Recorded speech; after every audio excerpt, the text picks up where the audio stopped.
incroyable que je vous propose de suivre à présent, l'histoire de ces plongeurs confirmés qui ont décidé de participer à une expérience utile aux futurs spationautes. Objectif, optimiser leur performance, mais je ne vous en dis pas plus, regardez.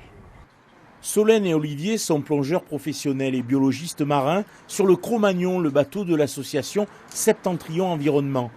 Les voici en train de répéter, de peaufiner même un geste basique choisi par des scientifiques. Solène et Olivier sont en effet engagés dans une expérimentation en situation d'impesanteur grâce au vol parabolique d'un avion. Il s'agit d'étudier les capacités d'adaptation du comportement humain lors de futures missions spatiales. Cela fait rêver, mais ce n'est pas de la science-fiction.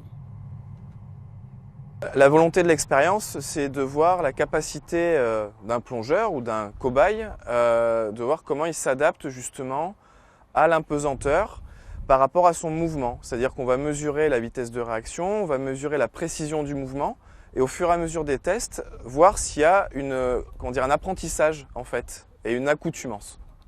À chaque saut parabolique, Solène et Olivier, bardés de capteurs, se retrouvent durant 20 à 25 secondes en quasi-apesanteur. Sensation garantie.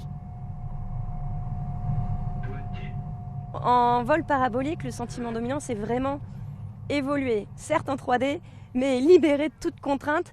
Des fois, un petit peu une perte de repère. On a le corps qui évolue tout seul au gré des mouvements, droite, gauche, haut, bas.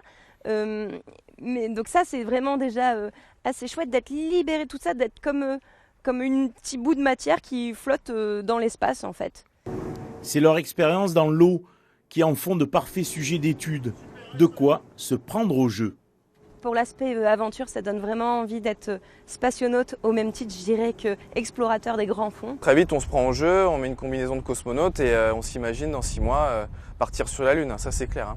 Des profondeurs marines à l'espace intersidéral, le raccourci est rapide. Mais sachez que l'Université Aix-Marseille, le CNRS, la COMEX et le CNES sont impliqués et crédibilisent le projet.